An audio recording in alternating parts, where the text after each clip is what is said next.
It's Thursday, May 18, and time for your Barbados Today morning news update.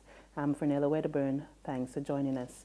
Our top story at this hour: a diplomatic quarrel appears to be brewing between Barbados and Venezuela. This as Venezuela's top diplomat in Barbados yesterday warned Bridgetown against tolerating any acts of violence towards the Spanish-speaking country's mission and to honor its obligations under the Vienna Convention to properly protect the embassy. Francisco Manuela Perez Santana complained that the embassy in Hastings, Christchurch was under siege for 2 hours last Thursday, seemingly by Venezuelans opposed to the Nicolas Maduro government, yet the level of security was inadequate to prevent the troubling incident. And I believe that the government of Barbados is going to take some action, because we don't want think that they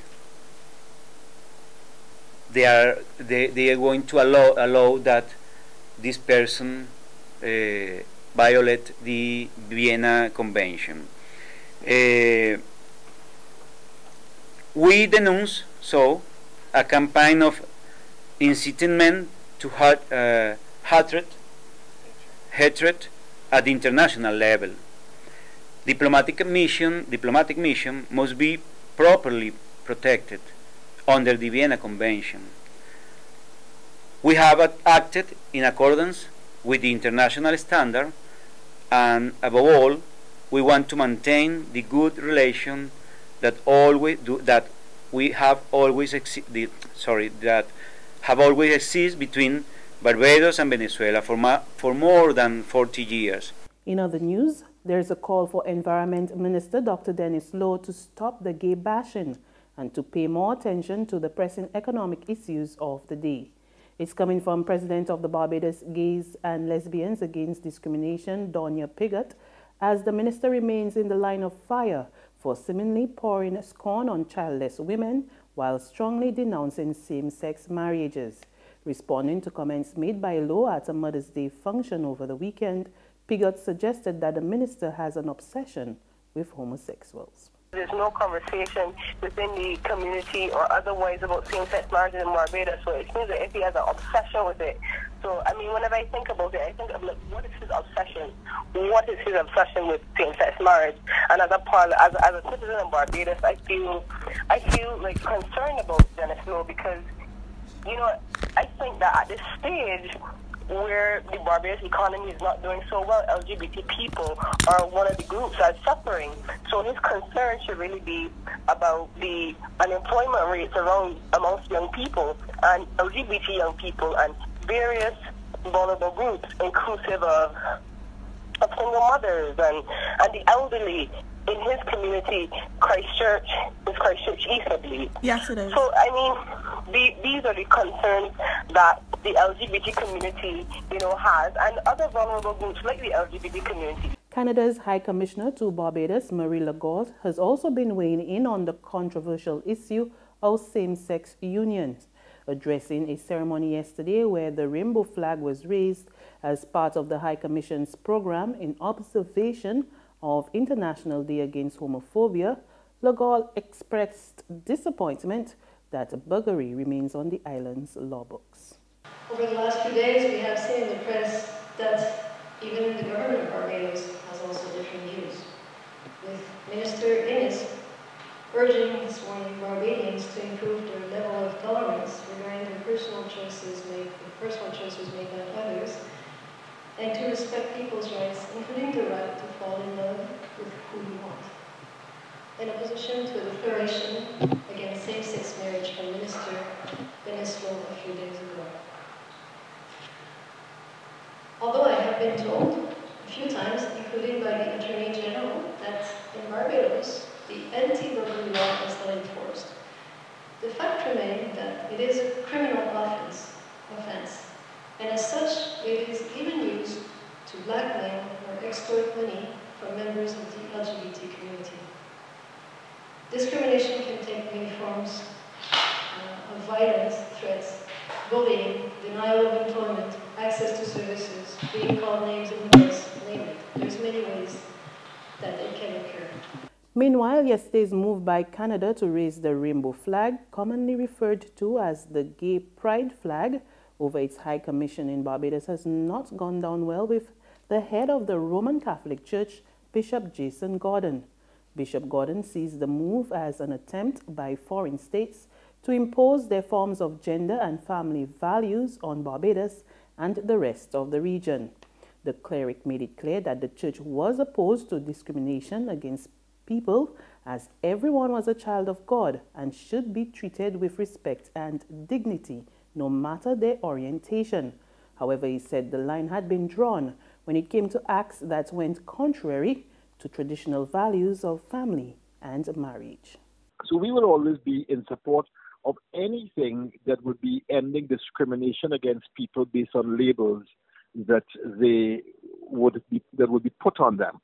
On the other hand, when we have a push, as we have had in the Caribbean, to accept values that are not our values, to accept values about the equality of two men or two women being married and talking about that as a right, we will have a problem with that as a Roman Catholic Church and within Barbadian society. We hold traditional values. Marriage is one man, one woman, united for the procreation of children and for the spouse's unification. And that's our understanding of marriage. So any form that is called marriage must be a man and a woman for unification and procreation. And if it can't live up to that, it doesn't live up to what we understand as marriage. In sports, victories for Sharon Primary, St. Stephen's Primary, West Terrace Primary and St. Albans Primary at the Orange Hill St. James Plainfield yesterday as action continued in the primary schools football tournament. In the first game played, 2015 champion St. Stephen's easily defeated St. Matthew's 3-0, while Sharon beat Good Shepherd 2-0 in the second match. In the third encounter at the ground, St. Albans won 2-0 over St. James, and West Terrace had a narrow 1 victory over Welch's in the final game. There's regional and international news after this short break. When it comes to your family, what do you dream of? Enjoying the sights of Italy, seeing the Eiffel Tower for the first time, or experiencing the cuisine of Spain? Courts can make your family dream come true. Shop at Courts for a chance to win a dream cruise for a family of 4. Spend $999 or over at any Court store or online at shopcourts.com. Every $100 gets you a chance to win that cruise to give you more fun time with your family by cruising the Mediterranean, a value of over $20,000. So stop dreaming and start shopping to make your dream come true at Courts, bringing value home.